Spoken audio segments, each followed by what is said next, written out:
And now we're going to talk some more about booth basics. So we've kind of talked about trade shows in general and like the layout of the whole space, but let's talk about how do we um, think about what happens within the booth itself. So, got some more terms for you. When we are talking about developing a trade show booth, an exhibit, it's called fabrication. There are, I'm already saying there are typos in my presentation. Great, good. Um, there are different kinds of ways of doing the construction of a trade show booth. The traditional way that's been used for years and years is called pipe and drape.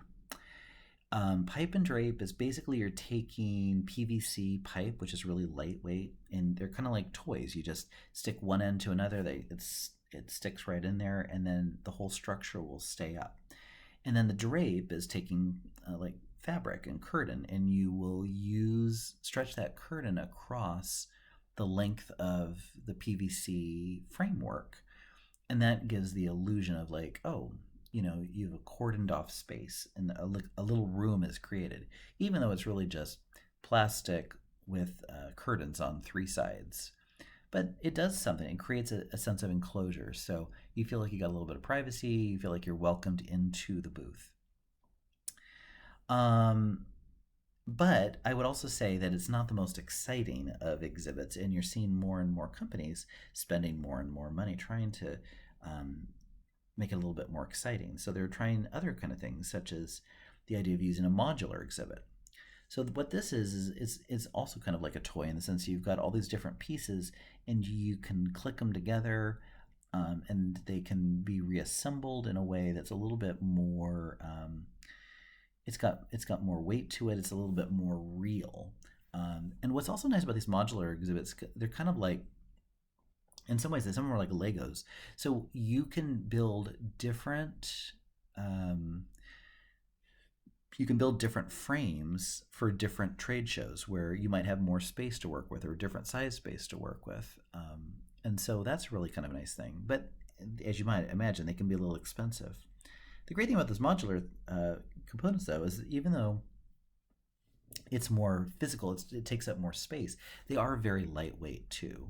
So it might be a good investment if this is going to be something you do year after year.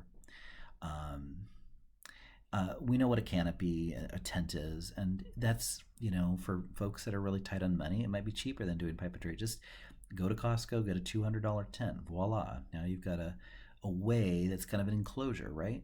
But it also kind of just feels a little bit dark and kind of claustrophobic. Maybe not the best experience, but if you're tight on money, it can work. It's also great if you're going to go outside, right? Because then you got shade. People might want to come and hang out with you just because you got shade from the sun. Um, Other elements of a trade show, you got a back wall or backdrop, and what that does is instead of just having like this blue curtain in the back, you've actually invested in money in creating a something that looks a little bit more solid and often has visuals on it. And what that'll do is that'll draw people into your booth because if it's got some, laser printed um, images on it that are attractive, that can be what draws people in because it looks exciting, it looks fun, it looks like it's professional, and that gives people trust in stopping by your booth. Um, when you're talking about a backdrop, that's an example of a banner stand. So the banner stand basically is it's like a canvas, and the canvas is pulled up or pulled down, much like a movie screen.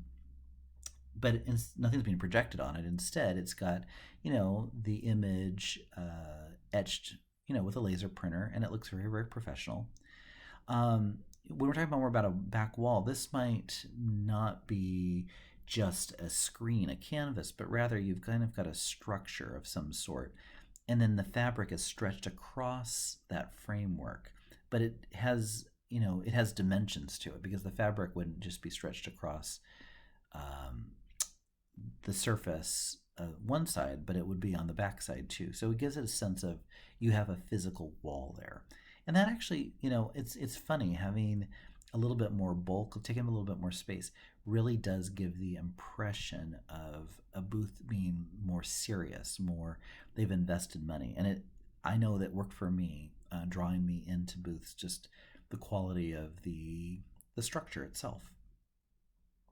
Hanging displays have become really, really popular because they do create this sense of dimension. When you're in this large, giant exhibit hall and everything feels gray and concrete and just it feels kind of oppressive and dark and gloomy. It's amazing how having hanging displays, particularly when it's coupled with light, really can be very effective at pulling people in. So this could be like a sign that's just hanging from the top, or it can be more dimensional, like shapes and things like that, that just add a little bit more character. But where it really starts getting fancy is when you're using what are called baffled ceilings, because this is like a collection of different hanging things that work together to create an effect. So let me show you some examples here. So on the left-hand one, you're going to see they're just a bunch of curved signs, right? But the fact that they're hanging like that, it creates an effect, and it pulls you in to this area, because now instead of noticing like, oh, I'm in a dark cavern with in this giant room, it starts to feel like a more welcome space. And you see this not just in trade shows. I see this happening a lot more in airports lately, where they're trying to create aerial effects that make you feel more warm and more organic. Um, in this other one here, these different slats above actually gives the illusion that you have kind of a roof, and it just feels a little bit more homey and comfortable than just staring up at that ceiling that's like many stories above you into darkness. A truss is something that you're maybe a term you don't know, but you're probably familiar with. This is kind of it's another kind of structural element that can support a lot of weight. Where you've seen these before is like for holding up lighting equipment or audio equipment. So if you've ever seen like a, a TV show or a film being made, they might use a truss to hold up equipment and provide lighting. So it's the same thing here. It would just hold things up above to shine light down the exhibit, or maybe the truss could be used to actually create the physical walls of your booth.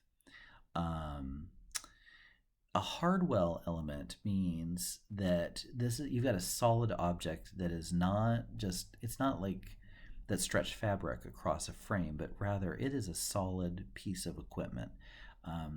It can be really great because if you want something to sit on, you need to make sure it can support the weight of your attendees.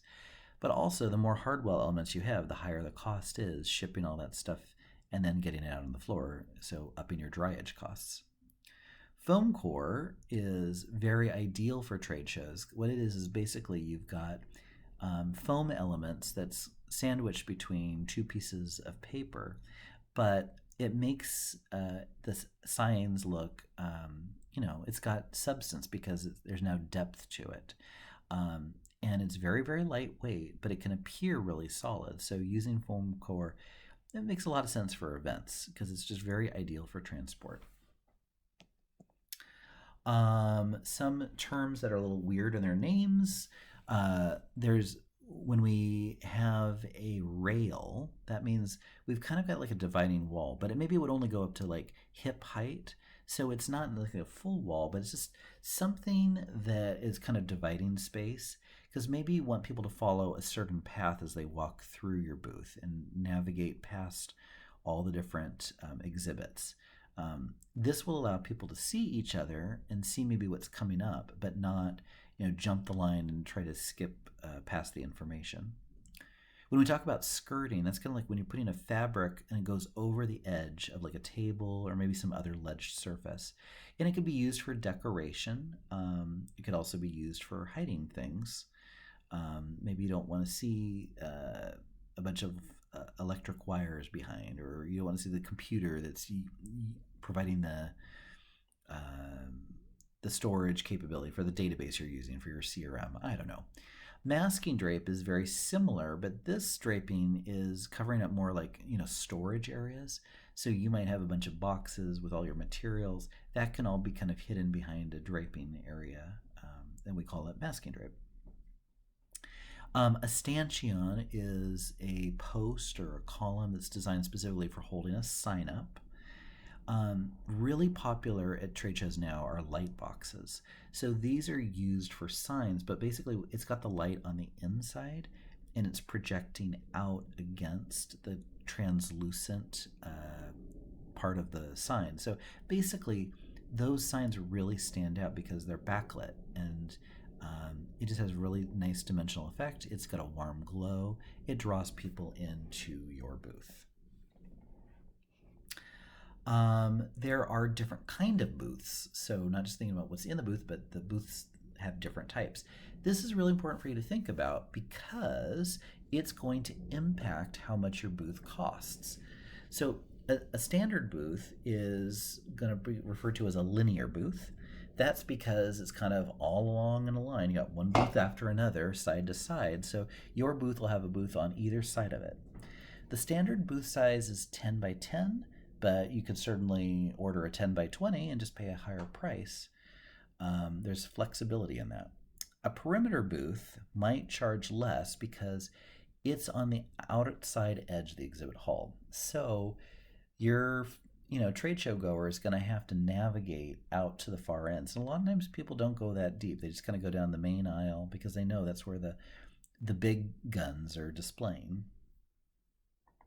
If you're talking about a peninsula booth, this is going to cost you a lot more money because it's going to get a lot of foot traffic because the booth has got aisles touching 3 of its 4 sides.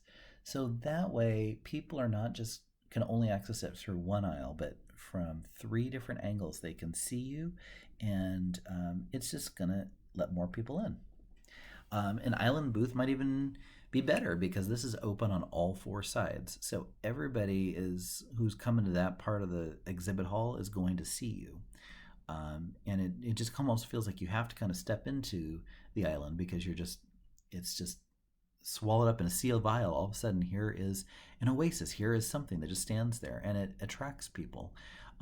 It's also really great because then if you got a sales team, they can be looking in all angles and fishing people in from every direction. It may seem a little bit indulgent and silly, but double deckers, which are having 2 stories to your booth, can be very effective. Because I guess we're all just children in some way because when I'm in a trade show and I say, oh, I want to go upstairs, it's just like climbing a treehouse. There's all of a sudden there's this childlike instinct to want to participate. Particularly when you see like there's like a table up on the top floor and they might be serving food. All of a sudden I'm like, yep, I got to go visit that booth. It's really effective marketing. People are animals and they have their instincts for food and shelter, and it's funny how that psychology really can impact people to come and explore and see what you have to offer. Okay, enough talking for this episode. I will see you in lecture 5.